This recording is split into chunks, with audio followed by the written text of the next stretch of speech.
નમસ્કાર મિત્રો, સ્વાગત છે ભાટિયાના ભડાકા ફરી એકવાર નવા લોકેશન ઉપર. મિત્રો આજે આવ્યો હતો ઇકબાલગઢ, અને ઇકબાલગઢથી મેં સાંભળ્યું કે અહીંથી નજીક છે કેદારનાથ મહાદેવનું મંદિર. કેદારનાથ મહાદેવ મંદિર એટલે બનાસકાંઠાના જે પ્રતિષ્ઠિત શિવજીના મંદિર છે એ મંદિરોમાં જેનું સ્થાન આવે છે. કેદારનાથ મહાદેવનું મંદિર છે. કુદરતી સૌંદર્યની વચ્ચે આજુબાજુ પહાડ છે, ઉપર ચડવાનું છે.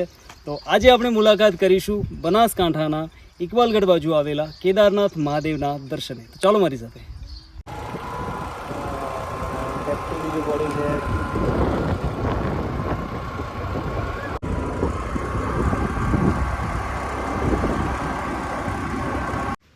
મિત્રો રસ્તામાં જતો હતો અને અહીંયા રોડ તો છે, પાછળ કુદરતી સૌંદર્ય છે, પર્વતો દેખાય છે, પણ અહીંયા અમને એકા ગાડી જોવા મળી. એકો એટલે એક બળદવાળી જે ગાડી હોય એને એકો કહેવાય છે. તો ખાલી ગાડી જ પડી છે, બળદ તો ત્યાં ચરી રહ્યો છે અને બળદ મારી સામે પણ જોઈ રહ્યો છે કે કોણ છે મારી ગાડી જોડે વાત કરી રહ્યું છે. કેમેરામેનને કહીશ કે બળદ બતાવે એકવાર. અહીંયા આવો. આ બળદ જોઈ રહ્યો છે મારી સામે અને મને એવું કહી રહ્યો છે કે ભાઈ શું કરો છો મારી ગાડી જોડે. પણ મિત્ર અમે કશું જ નથી કરતા. મારા દર્શક મિત્રોને, જે લોકોને એકા ગાડી નથી ખબર, એ ગાડી હું બતાવી રહ્યો છું. તો આ મિત્રો એકો છે ને અહીંયા અમારા બનાસકાંઠામાં આ ગાડીનું બહુ ચલણ છે અને ખેતીકામમાં બહુ ઉપયોગી હોય છે. ચારના ભારા લાવવા માટે પણ બહુ ઉપયોગી છે, બીજી બધી વસ્તુ લાવવા માટે પણ ઉપયોગી છે. ત્યારે સામે દેખાય છે કેદારનાથ. આપણે જઈશું કેદારનાથ મહાદેવના દર્શને. રસ્તામાં આવો છો ને તમને પાછળ જે દેખાયું એ તળાવ છે. આ રસ્તામાં આવતા જ તમને આ તળાવ જોવા મળે છે. અહીંયા બેસીને તમે બે ઘડી જો આનંદ કરો ને તો મોજ થઈ જાય. તો મિત્રો કેદારનાથના દર્શન કરવા આવો છો તો વચ્ચે આ તળાવ આવે છે. હજુ સુધી વરસાદ આવ્યો નથી છતાં પણ આ તળાવ ભરેલું છે. સામે ભેંસો ચરી રહી છે. મસ્ત મંદિર છે, લોકેશન છે. એટલે આ રસ્તા ઉપર આવો છો તો તમને પ્રાકૃતિક સૌંદર્યના દર્શન ભરપૂર મળે છે. આ બાજુ જાય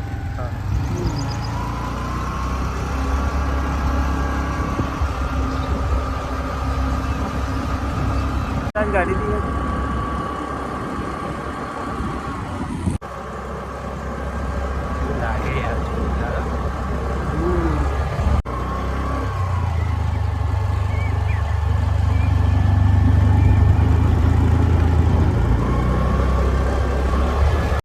ફાઇનલી કેદારનાથ મહાદેવના મંદિરે આવી ચૂક્યા છીએ. સામે દેખાય છે ભગવાનનું મંદિર છે. ઉપર પણ ચડવાનું છે, નીચે પણ છે. અને અહીંયા બનાસકાંઠા ફોરેસ્ટ ડિપાર્ટમેન્ટની સરાહનીય કામગીરી છે. ઠીક ઠેકાણે બોર્ડ મારેલા છે કે વન્ય પ્રાણીઓનો પીછો ના કરો, એમને રંજાડવા નહીં. અહીંયા વન્ય પ્રાણીઓનો ડર રહે છે. પણ ચોમાસામાં અને ખાસ કરીને શ્રાવણ મહિનામાં અહીંયા અનેક ભક્તો દર્શન કરવા માટે આવે છે.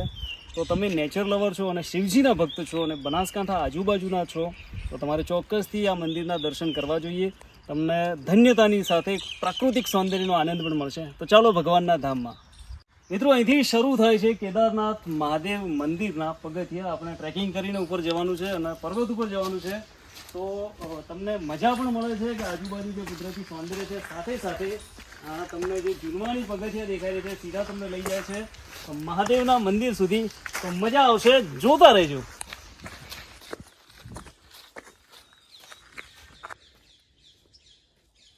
મિત્રો પગથિયા ચડો છો એટલે થોડો શ્વાસ તો તમારો ચડે છે. પણ અહીંયા વચ્ચે જ અમને મહાદેવના ભક્તો મળે. ક્યાંથી આવે કાકા?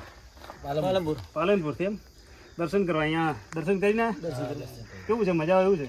સરસ જગ્યા, એકદમ સરસ જગ્યા. હું પહેલી વાર ચડી રહ્યો છું. અને કાકા પ્રોપર પાલનપુરના ગઢના છે? Okay okay. તો બાજુનું જ ગામ છે ગઢ અને અમારા નજીકના છે. કાકા હર હર મહાદેવ. ચલો, હા, ચડવાની તૈયારીમાં છે પણ શ્વાસ તો ચડ્યો છે. અને વચ્ચે અવાજની સાથે એક નવી એનર્જી. ચાલો કેદારનાથ.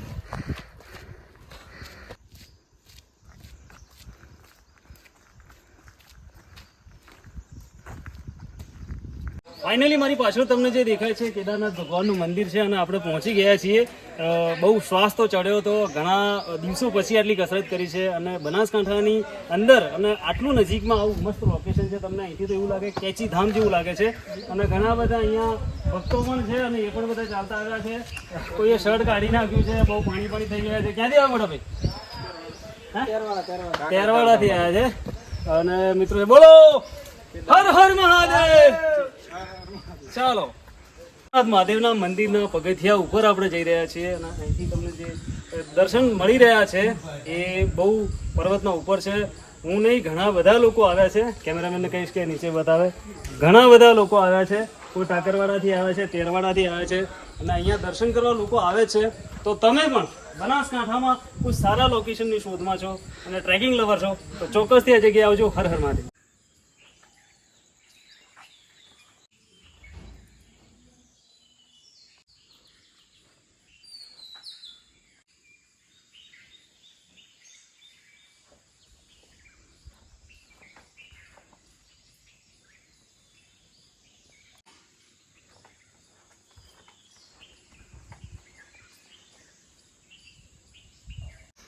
મિત્રો, કેદારનાથ મંદિરનો ઇતિહાસ જોઈએ તો દ્વાપર યુગમાં પાંડવોએ વનવાસ કર્યો હતો અને વનવાસ દરમિયાન એવું કહેવાય છે કે રાત્રિ રોકાણ એમને અહીંયા કર્યો હતો. હવે એ સમયે અહીંયા પાણીની સુવિધા નહોતી, એટલે પાંડવોએ શિવજીની આરાધના કરી હતી અને આરાધના બાદ અહીંયા સ્વયં ગંગાજી અને જમનાજી પ્રગટ થયા હતા. તો આપ અહીંયા જોઈ શકો છો કે અહીંયા ગંગાજી કુંડ છે, અહીંયા ગંગાજીના પાણીનો એક કુંડ છે, બાજુમાં જમનાજીના પાણીનો કુંડ છે અને એમની બાજુમાં સરસ્વતી માતાના પાણીનો પણ કુંડ છે. જે હું તમને કહીશ કે આ જે કુંડ છે એ કુંડ છે જમનાજી કુંડ. અને અહીંયા તમને કાચબો પણ તમને કદાચ દેખાશે. અત્યારે તો કદાચ નથી દેખાતો, પણ કાચબો દેખાય છે. ઘણા બધા લોકો પોતાની મનોકામના સાથે અહીંયા પૈસા નાખી રહ્યા છે. અને અહીંયા સરસ્વતીનો જે કુંડ છે, સરસ્વતી કુંડ પણ અહીંયા છે. તો ઐતિહાસિક મંદિર છે, એનો ઇતિહાસ અનેરો છે. અને અહીંયા હું કહીશ કેમેરામેન કે અહીંયા જે એક ભગવાન શંકર અને પાર્વતીની જે મૂર્તિ છે એ સ્વયંભૂ ખોદકામ કરતાં મળી આવેલી મૂર્તિ છે. હું કહીશ કે નજીકથી આ મૂર્તિને તમે બતાવો. આ મૂર્તિ બહુ ઐતિહાસિક મૂર્તિ છે અને સ્વયંભૂ આવેલી છે. એટલે અહીંયા તમે આવો છો, કેદારનાથ મહાદેવના દર્શન કરવા આવો છો, ઐતિહાસિક મંદિર છે. ટ્રેકિંગની સાથે સાથે તમને એક અલૌકિક આનંદની પણ અનુભૂતિ થશે. તો તમારે જો કેદારનાથ આવવું છે તો તમારે ઇકબાલગઢ આવવું પડે છે.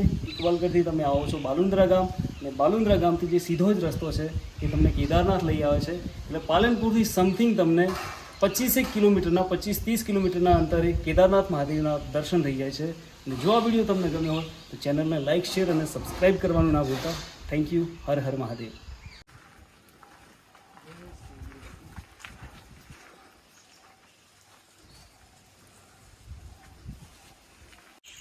અને મિત્રો, અંતમાં આ જે રસ્તો છે કેદારનાથ મહાદેવના મંદિરના સાઈડમાંથી જે રસ્તો જાય છે ને, અહીંયા હવે પગથિયા નથી, ત્યાં ઉપર પણ મંદિર છે.